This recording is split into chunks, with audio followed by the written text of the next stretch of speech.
کتنی کیلوریز ہوتی ہیں؟ اس نے کہا کہ پتہ نہیں 100 ہوتی ہیں. تو میں نے کہا جب تک 100 یہاں وہ مشین میں لکھا ہوا تھا نا، اتنا اس پہ میں چلا ہوں اور تیز تیز واک کی ہے کہ جب وہ آئے نا کہ 100 کیلوریز آپ کی برن ہو گئی ہیں، پھر ہم مشین سے اترے. ہم نے کہا اب ہمارے لیے سونا کیا ہو گیا ہے؟ بولو نا بھائی، حلال.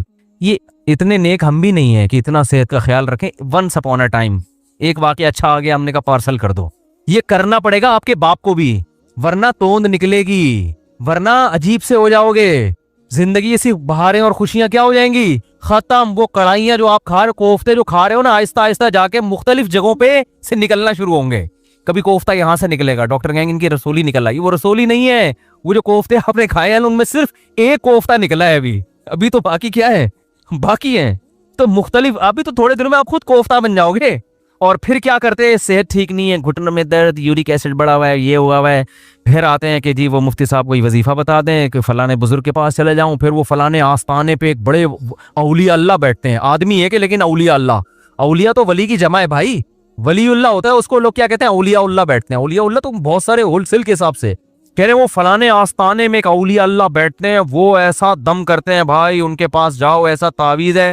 ابے تو کھا کیا رہا ہے؟ تو کمبخت، تو تعویذوں میں نہائے گا بھی نہ، کک بھی نہیں ہوگا. اللہ کا قانون ہے بھائی. قانون ہے کہ جتنا کھا رہے ہو نا اس کا وہ یوٹیلائز ہو گئی تو صحت صحیح رہے گی. نہیں ہو رہا تو پھٹ جاؤ گے دھماکے کے ساتھ. بچوں میں تو چلو گروتھ ہو رہی ہوتی ہے نا، اب 40 سال میں گروتھ ہو رہی ہوگی آپ کی. اب تو فیٹ بڑھے گا، اب تو پھوڑے نکلیں گے، وہ کوفتے نکلیں گے مختلف جگہوں سے آپ کے. کولیسٹرول بڑھے گا 10. پھر بھی اگر مر جائے آدمی تو پھر اللہ نے مار دیا. اونٹ پہ بیٹھے ہوئے آدمی کو بھی کتا کاٹ لیتا ہے جب انسان کی لکھی ہوئی ہوتی ہے. لیکن پھر اس بیماری پر گناہ نہیں ملتا بلکہ درجات بلند ہوتے. ہمارے نبی صلی اللہ علیہ وسلم بھی بیمار ہوا کرتے تھے، بخار آیا کرتا تھا، اور آپ فرماتے تھے بخار مومن کے حق میں اللہ کی رحمت. لیکن آپ کو یہ بخار معاذ اللہ بد پرہیزی سے نہیں آتا تھا. سمجھ میں آ رہی ہے بات؟ نبی نے کیا فرمایا؟ جس نے خواہشات کو اپنا ہدف بنایا کہ میں یہ خواہش، یہ خواہش، یہ خواہش، یہ بھی ہو جائے، یہ بھی ہو جائے، تو آپ نے کیا فرمایا؟ کیا اس کی خواہشات پوری ہو جائیں گی؟ کیا وہ خوشیوں میں آ جائے گا؟ نا نا نا نا نا نا. یہ پیغمبر کہہ رہے ہیں، اللہ کے سچے پیغمبر، وہ کبھی بھی خوشیوں میں نہیں آئے گا. فرمایا اس کو کیا سزا ملے گی؟ جعل اللہ من کانت الدنیا ہمہ جعل اللہ فقرہ بین عینیہ. دولت کے پیچھے بھاگے گا نا تو اللہ اس کے سامنے فقر و فاقہ کا خوف رکھ دیں گے. سمجھ رہے ہو؟ دولت کے پیچھے بھاگ رہا ہے، آ رہی ہے، مل بھی رہی ہے، لیکن خوف کیا ہوگا کہ یہ مجھ سے چھن نہ جائے. اس بات کی ٹینشن، یار یہ ختم نہ ہو جائے، یار یہ چھن نہ جائے، یار کوئی کاروبار کو نقصان نہ ہو جائے. بڑے بڑے کروڑ پتی فیکٹریوں کے مالک آتے ہیں، کہتے ہیں کہ لاشعوری سا خوف ہمیں ستاتا ہے. دنیا کی ہر نعمت ان کے پاس، مگر دماغ میں نا ایک کہہ رہے ہیں ہمیں خود بھی نہیں پتا ہم ڈر کس چیز سے رہے ہیں، لیکن سکون نہیں ہے. ایک لاشعور میں خوف ہے جو ہمیں مسلسل ستا رہا ہے. یہاں ایک آئے کئی سال پہلے، سفید ٹوپی، پوری پراپر داڑھی، اور جناب سفید کرتا، بڑے ایسے نورانی چہرہ، اور پکے نمازی تھے، بہت بڑے تاجر. مجھے کہنے لگے مفتی صاحب میں ایک دل کی بات آپ سے شیئر کرنا چاہتا ہوں. میں نے کہا جی. کہہ رہے میں نماز بھی پڑھتا ہوں، روزے بھی رکھتا ہوں، اہل اللہ کی صحبت میں بھی بیٹھتا ہوں، اور لیکن پتہ نہیں میرے دل میں سکون نہیں ہے، میرے دل میں سکون نہیں ہے. میں نے کہا آپ فیکٹری کے مالک ہیں، کوئی پرابلم ہے تو بتائیں. کہہ رہے نہیں کوئی پرابلم بھی نہیں ہے. میں نے کہا آپ کے ساتھ بے سکونی پتہ ہے کیا ہے؟ میں جانتا ہوں آپ کی بے سکونی، آپ کو یہ ڈر ہے کہ اس فیکٹری کا کوئی نقصان نہ ہو جائے. جیسی زندگی ابھی ہے پتہ نہیں یہ ہمیشہ ویسی رہے گی بھی یا نہیں رہے گی. تو نماز تو آپ نے پڑھ لی، آپ نے زکاتیں بھی دے دیں، آپ نے روزے بھی رکھ لیے، لیکن یہ جو لاشعور میں خوف ہے نا، اس خوف کا کوئی ازالہ کرنے والا نہیں ہے. کیونکہ آپ کو پتا ہے یہ شیورٹی، یہ گارنٹی کوئی بھی نہیں لے سکتا کہ تمہیں نقصان کبھی بھی نہیں ہو سکتا. کیونکہ آپ نے اپنی زندگی میں دیکھا ہے بڑے بڑے کاروبار چلتے ہوئے ٹھپ ہو جاتے ہیں، لوگ روڈ پہ آ جاتے ہیں. کہہ رہے ہیں بالکل آپ صحیح کہہ رہے ہیں، مجھے یہی خوف ہے. میں نے کہا اس خوف کا یہ علاج نہیں ہے کہ آپ اپنے کاروبار کو ہر طرح سے سیو کر لو. یہ تو وہ تو کرنا تو چاہیے سیو، لیکن یہ علاج نہیں ہے. میں نے کہا اس کا علاج یہ ہے کہ آپ یہ فرض کر لو کہ یہ چھن گیا آپ سے سب کچھ، ابھی برباد ہو گئی، اللہ نہ کرے فیکٹری میں آگ لگ گئی، اب ہوگا کیا؟ کہہ رہے کیا ہوگا؟ میں نے کہا کچھ بھی نہیں ہوگا. صبح 2 پراٹھے آپ پھر بھی کھاؤ گے، رات کو سونے کے لیے چھپڑا آپ کو گندے نالے پہ یا فٹ پاتھ پہ مل جائے گا. کوئی بات نہیں، انجوائے کرنا. دنیا مسافر خانہ ہے، رہنے کی جگہ بولو نہیں. ہماری بیسک ضرورت ہے، جب شدید بھوک لگے، بھوک برداشت نہیں ہوتی ہے کھانے کو روٹی مل جائے, یہ بیسک ضرورت ہے. نیند آئے تو سونے کے لیے جگہ مل جائے. یہ نیند ایسی عجیب چیز ہے, آپ اگر نہیں سونا, ایک وقت آتا ہے کہ آپ بچو گے بھی نا تو کانٹوں پہ بھی نیند آ جائے گی آپ کو. اب جیسے میرے ساتھ ہوتا ہے نا, نیند نہیں ہو رہی, ایک وقت جب بہت زیادہ جمع ہو جاتی ہے, پھر ہم نہیں بھی سونا چاہ رہے ہوتے ہیں, سو رہے ہوتے ہیں. میں ایک دفعہ سفر میں آ رہا تھا, بڑا لمبا بس کا سفر تھا, سونے کا ٹائم ہی نہیں ملا. تو جب ہم سکھر تک پہنچے نا, تو پرانی بات ہے 20-25 سال پرانی, تو میں ایسا سویا ہوں, کبھی اس کے اوپر جا کے دھڑام سے گر رہا ہوں, وہ اٹھا رہا ہے, بھائی کیا کر رہے ہیں مولوی صاحب. پھر جب ادھر پکڑ دو, دھڑام سے اس کے اوپر گرا, وہ کہہ رہا ہے مولوی صاحب تمیز سے بیٹھو یار. پھر ادھر میں جاگنے کی کوشش کر رہا ہوں, لیکن یہ اللہ کی رحمت ہے کہ جو چیز ضروری تھی وہ اللہ نے آپ کے اوپر مسلط کر دی. تو میں نے کہا نیند کا بھی کوئی ٹینشن لینے کی ضرورت نہیں ہے, سونے کی کہیں بھی جگہ نہ ہوئی نا آپ کو. اور جب گہری نیند آتی ہے نا, انسان پہ مسلط ہوتی ہے, بے شک نرم گدا نہ بھی ہو, سونے کا مزہ خاندانی آتا ہے. آدمی کہتا ہے کہیں سر ٹکانے کی, کوئی بندے سے کہتا ہے تو خالی ہاتھ یوں رکھ کے کھڑا ہو جا تھوڑی دیر کے لیے, کہیں سر ٹکانے کی ذرا سی جگہ مل جائے, ایسا مزہ آتا ہے سونے میں. وہ جو سبزی والا جو میرے پیسے لے کے بھاگا تھا نا, وہ ٹھیلے پہ سوتا تھا رات کو, وہ رات کو ٹھیلے پہ سوتا تھا. اس کو سکون تھا نا, اس کی سکون نہیں تھا اصل میں, وہ تھک اتنا جاتا تھا نا فراڈ کر کے ادھر سے پیسے, تو رات کو آ کے اب اس کو جگہ نہیں ملی, تو میں نے کئی دفعہ دیکھا ٹھیلے پہ سو رہا ہے. وہ مزدور لوگوں کو دیکھ لو نا آپ, جہاں جگہ ملے سو جاتے ہیں وہ. تو میں نے ان سے کہا کہ ٹینشن لینے کا نہیں ہے, آپ کی بیسک ضرورت نیند ہے, وہ آ جائے گی, کہیں بھی آ جائے گی, بیٹھے بیٹھے سو جاؤ گے. اور کھانے کی ضرورت, اتنا رزق اللہ انشاءاللہ آپ کو دے دے گا. اور شدید بھوک میں تو میرے بھائی دال میں بھی وہ مزہ آتا ہے جو ایک مالدار کو قورمے بریانی میں آتا. شدید بھوک لگ رہی ہو نا, دال کھانے کا اپنا مزہ. میں نے کہا دال مل جائے گی. پھر کہنے لگے بیوی بچوں کا کیا ہوگا, جب اتنی غربت ہوگی, خطرہ ہوگا تو بھاگ جائیں گے. میں نے کہا جو خود سے بھاگے اسے بھاگنے دو, ٹھیک ہے نا, جو خود سے بھاگے اسے کوئی ٹینشن. مسافر خانہ ہے نا بھائی, نیک بیوی تو وہ ہوتی ہے جو آپ کی شریک حیات ہے. جب دولت تھی اس وقت بھی ساتھ, جب غربت تھی اس وقت بھی ساتھ. تو اگر غربت میں وہ بھاگ گئی, بولو اے اللہ اچھا ہوا تو نے زندگی میں ہی جان چھوڑا. کیا خیال ہے. اور میں نے کہا جب دوبارہ پیسہ آئے تو پھر اس کو لے کے نہ ہو, بولو اب وہیں رہو. اب کیا کرنا ہے, وہیں رہو. غیرت مند آدمی تھوڑی ایسی چیزیں پالتا ہے. لیکن تو میں نے کہا بھاگتا کوئی ہے نہیں آج کل, لیکن اگر بھاگ گئی ٹینشن نہیں, مسافر خانہ ہے, ویسے بھی مر جاتے تو قبر میں دفنا کے آ جاتی وہ. تو کوئی ٹینشن نہ لو میرے بھائی, کسی چیز کی ٹینشن لینے کا بالکل بھی نہیں ہے. ہم مسافر خانہ ہے, ہماری فیکٹریوں کو اللہ نہ کرے آگ نہ بھی لگے تو بھی تو مرنا ہے نا. ارے فیکٹری تم نہیں مرے, فیکٹری مر گئی, یہ زیادہ اچھا ہے. اس سے بہتر کہ تم مر جاتے اور فیکٹری بچ جاتی. کوئی فرشتہ آئے اور کہے اللہ نے مجھے حکم دیا ہے اس کی فیکٹری کو آگ لگوا دو, لیکن اس کو آپشن دے دو کہ تو مرے تیری فیکٹری کو مار دیں. آدمی کہتا ہے بھائی مزدوروں سمیت مار دے اس پوری فیکٹری, مجھے بچا لو. یہی ہوگا نا, مجھے بچا لو. تو ان کو تھوڑا سکون ہے. میں نے کہا آپ کا مسئلہ یہ ہے کہ آپ نماز پڑھتے ہیں, علماء کے پاس بھی بیٹھتے ہیں, مگر آپ نے دل میں دنیا کی محبت کے گٹر ابل رہے ہیں آپ کے. ہمارے حضرت فرمایا کرتے تھے بہت سے لوگ ایسے ہیں, بڑی بڑی داڑیاں, تہجد گزار, اور جناب بڑے ہر بات پہ درود شریف, لیکن دل میں دنیا کی محبت کے گٹر پالے ہوئے ابل رہے ہیں. یہ ایسے جیسے اللہ کی محبت کے چشمے ابلتے ہیں نا, تو دنیا کی محبت کے چشمے نہیں ابلتے, گندگی کے گٹر ہیں جو ابلتے ہیں. تو کہتے ہیں ان کے دل میں گندگی نہیں ہے, گندگی کے دنیا کی محبت کی جو ایک گٹر ہے نا, گٹر, وہ گٹر ابل رہے ہیں. جس کو یہ مثال سمجھ میں نہ آتی ہو, بارشوں میں ہماری گلی کو آگے دیکھ لیا کرے گٹر کیسے ابلتے ہیں, تو وہ پتہ چل جائے گا کہ یہ ہے جو گند نکلا ہوا. اس گند کو نکالو. کیا کہا پیغمبر نے, ہود علیہ السلام نے اپنی قوم سے, صالح علیہ السلام نے اپنی قوم سے, تتخذون مصانع لعلکم تخلدون, اے میری قوم تم گھر اتنے مضبوط بناتے ہو جیسے تم نے ہمیشہ رہنا ہے, اتنا پیسہ ان دیواروں میں کیوں پھونک رہے ہو؟ حالانکہ وہ حلال پیسوں سے گھر بنا رہے تھے بھائی, حرام سے تھوڑی بنا رہے تھے, حرام سے نہیں بنا رہے. پھر بھی پیغمبر اعتراض کر رہے ہیں کہ موت کو بھول گئے ہو تم, اتنا سریا بنیادوں میں ڈالا جا رہا ہے. لوگ بتا رہے تھے ہم نے یہ سریا ڈالا. میں کہتا ہوں اپنی ہڈیوں میں تو کیلشیم ہے نہیں تمہارے, پہلے اپنی ہڈیوں میں سریا ڈالو بھائی.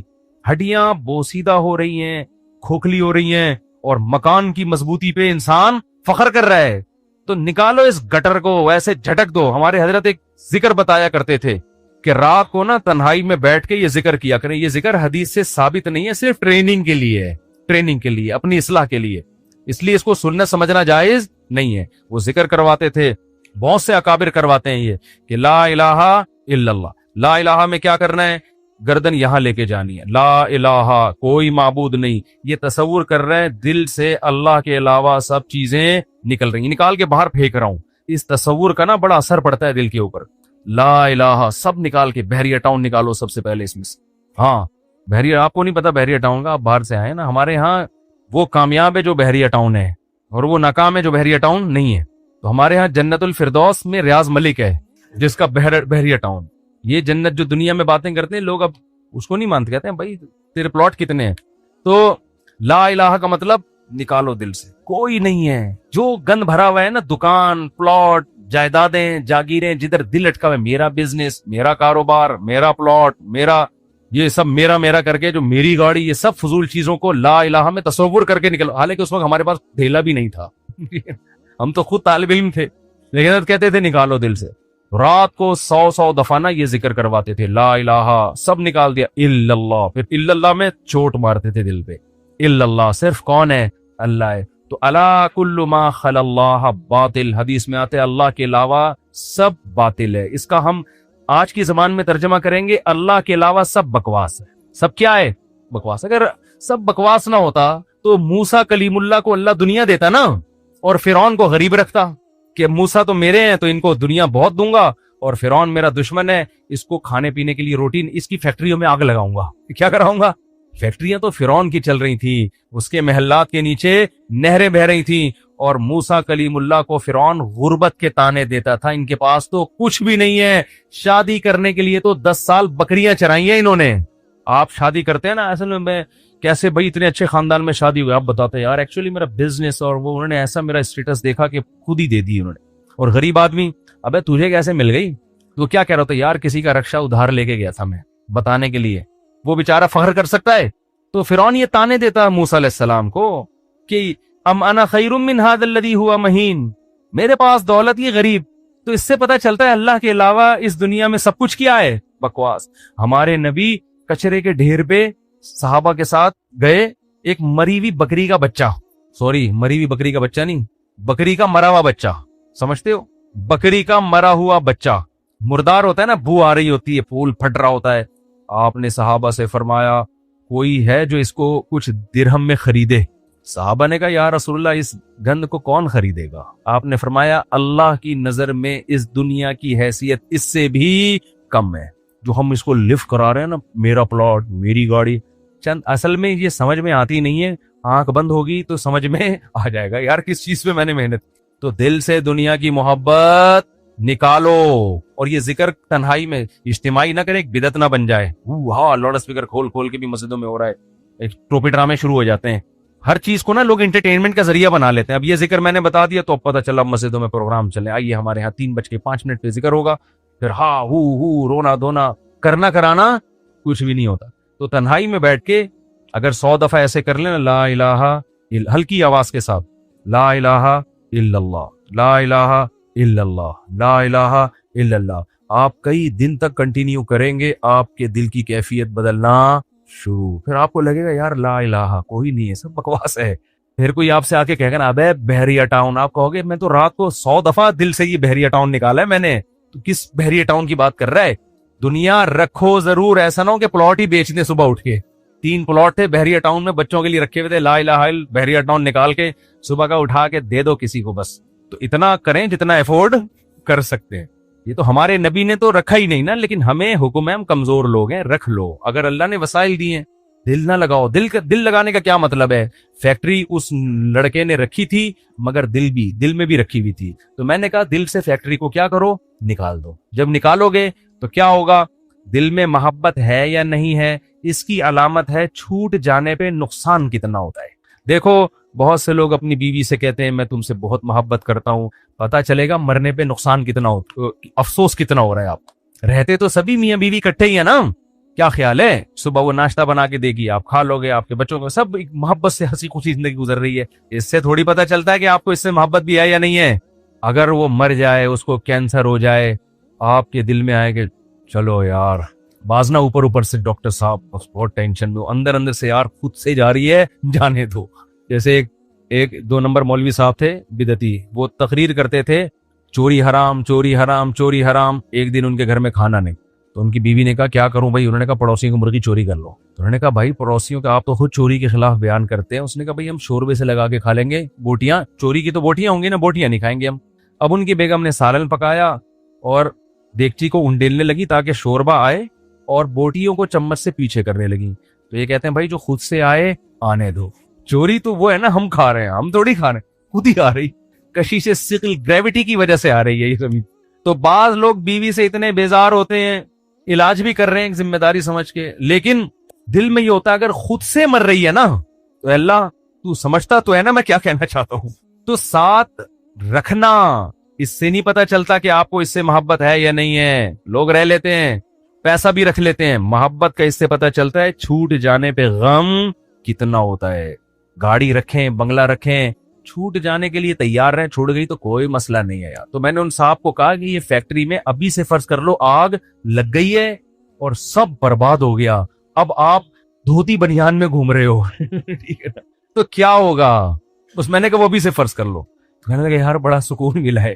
تو میں نے کہا یہ سکون آپ کا پھر ختم ہو جائے گا، پھر فیکٹری تو نکالو اس کو دل سے، اور دل سے دنیا نکالنے کا ایک بہت بہترین طریقہ ہے صدقہ کیا کرو۔ جب روکڑا خرچ کرتا ہے نا دل کھینچتا ہے۔ ہم جو صدقہ کرتے ہیں نا اس میں ٹینشن نہیں ہوتی، ہمیں اتنا کرو جس سے تھوڑی سی تکلیف ہو کہ کیا کر دیا یار، کیا کر رہا ہوں۔ حدیث میں آتا ہے بہترین صدقہ وہ ہے کہ جب تم کرو تو تمہیں ڈر ہو کہ غریب نہ ہو جاؤں، تأمل الغنا وتخشى الفقر، اور نہ کرنے میں امید ہو کہ بڑا پیسہ بنا لوں گا۔ اس کنڈیشن میں جب کرو گے نا تو یہ سب سے بہترین صدقہ ہے۔ تو صدقہ کیا کرو، دے دیا کرو یار۔ یہ ہمارے حضرت فرماتے تھے ایک آدمی دکان سے اتنی محبت ہو گئی اس کو، ایک دن اس نے کہا کہ مجھے اتنا دکان میں دل اٹک گیا، ایک دن میں دکان بند کر کے بیٹھ گیا۔ میں نے کہا باڑ میں جائے، اپنی اصلاح کے لیے نا کوئی بات نہیں، نقصان کرو یار اپنا، ہر وقت دکان دکان دکان، ایسی کی تیسی تالا لگا کے گھر بیٹھ گیا کہ جب نارمل کنڈیشن میں ہوں گا پھر آؤں گا۔ جیسے کسی کو عشق ہو جائے نا کسی سے، اب مل تو رہی نہیں ہے وہ، تو عشق میں وہ پاگل ہونا شروع ہوتا ہے۔ تو بیوقوف لوگ کیا کرتے ہیں، ہر وقت اس کی یاد دماغ میں، ہر وقت اس کو دیکھ رہے ہیں، اس کی تصویریں دیکھ رہے ہیں، پرانے میسج پڑھ رہے ہیں، سوچ رہے ہیں۔ بیوقوف یہ کرتے ہیں۔ عقل مند کیا کرتا ہے، لعنت بھیجو یار صحیح ہے نا، نمبر ہی بلاک کر دو ایسی کی تیسی۔ اور جب یہ کیفیات ختم ہو جائیں گی پھر دیکھوں گا شادی ہو گئی نہیں ہوگی، دوبارہ ٹرائی کر کے کوشش کروں گا۔ پاکستانی چھوڑتا تو ہے نہیں، کہتے پھر ایک سال بعد دوبارہ ٹرائی کریں گے ہم۔ تو عقل مندی کا تقاضا ہے۔ تو جلدی سے بس حدیث مکمل کر دوں۔ نبی نے فرمایا جس نے خواہشات کو ہدف بنا لیا تو اللہ فقر و فاقہ اس کے سامنے لا کے کھڑا کر دیں گے۔ کروڑ پتی ہوگا مگر آگے فقر و فاقہ اس کو ڈرا رہا ہوگا، بھائی میں حملہ کر دوں گا، میں تجھے کھا جاؤں گا۔ اس خوف کی وجہ سے لائف کو انجوائے نہیں کرے گا۔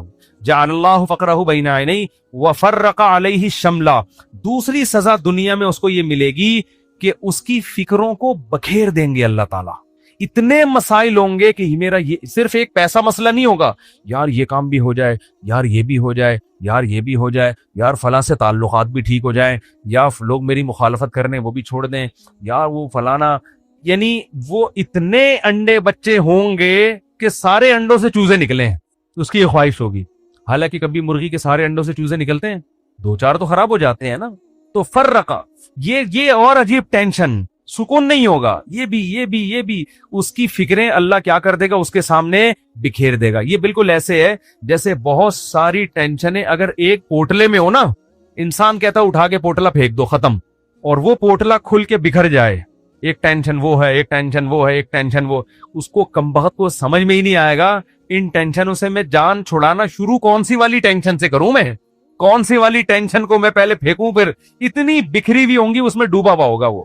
اور آگے آپ نے فرمایا آتاتہ ولم یاتہ من الدنیا الا ما قدر له، یہ سارے کام دنیا کے لیے کر رہا تھا نا، وہ دو بکھیڑے پال لیے اس نے، دنیا کے لیے سب کچھ کر رہا تھا، اور اس کی دو سزائیں تو اللہ فوراً دے دے گا، فقر و فاقے کا خوف اور ٹینشنوں کو بکھیر دے گا۔ یہ دو ٹینشنیں تو چلو ہم کہتے یار دنیا مل جاتی تو چلو یہ ٹینشنیں بھی قبول ہیں، اللہ کہتے ہیں ملے گی اتنی جتنی مقدر ہے۔ نبی نے فرمایا ملے گی اتنی نہیں جتنی اس کی چاہت ہے، اتنی جتنی اللہ نے لکھی ہوئی ہے۔ اگر یہ زیادہ کی کوشش کرے گا تو ہو سکتا ہے دھیلا بھی نہ ملے، اور ہو سکتا ہے ڈبل مل جائے۔ تو یہ بھی اس کی چاہت پہ نہیں ہے، یہ کس کی چاہت پہ ہے؟ اللہ کی۔ تو یقینی پھر بھی نہیں ہے وہ، پھر میں چٹکلا سنا دوں نا، یقینی پھر بھی نہیں ہے۔ ایک آدمی کو بیوی اچھی نہیں لگتی تھی، بیچاری نے ہر طرح سے کوشش کر لی کہ میں اپنے میاں کو اچھی لگوں، اچھی پھر بھی نہیں لگ رہی اس کو، ایک دن وہ بڑی خوبصورت لپسٹک اور خوبصورت زیور اور خوبصورت ساڑی اور بڑا خوبصورت لباس، ہر چیز بڑی وی آئی پی پہن کے آ گئی. ابھی اب بیوی کی تعریف کر رہے ہیں، یار کیا خوبصورت چوڑیاں پہنی ہوئی ہیں. کہہ رہی تھینک یو، آپ کا بہت شکریہ. کیا خوبصورت ساڑی. کہہ رہی وہ لڈو پھوٹ رہے ہیں کہ آج تو میرا میاں بڑا خوش ہے. بہت اچھا ماشاءاللہ ڈریس آپ نے، کیا خوبصورت لپسٹک. ایک چیز کی تعریف کر کے کہتے ہیں اچھی پھر بھی نہیں لگ رہی. اتنا کچھ اچھا پہنا ہوا ہے مگر تو پھر بھی اچھی نہیں لگ رہی. یہ مطلب ہے اس حدیث کا کہ اتنی ٹینشنیں اٹھانے کے بعد ہو سکتا ہے دنیا ملے پھر بھی نہیں، وہیں کا وہیں کھڑا رہے جہاں سے چلا تھا. اور اس کے مقابلے میں آپ نے فرمایا من کانت الآخرۃ ہمہ، جس نے اس دنیا کو پسے پش ڈال کے کہا میرا ہدف آخرت ہے. یہ دنیا اصل ہدف ہے ہی نہیں. ملے ٹھیک ہے، نہیں ملے ایسی کی تیسی. یہ ایسی کی تیسی یاد رکھ لیں. ملے ٹھیک ہے، بحریہ ٹاؤن میں پلاٹ مل گیا ٹھیک ہے، نہیں تو گندے نالے پہ لے لیں گے. مل گیا ٹھیک ہے، نہیں تو ریڈی لگا لیں گے. مل گیا ٹھیک ہے، نہیں تو ویسے ہی بیٹھ جائیں گے. ٹھیک ہے نا.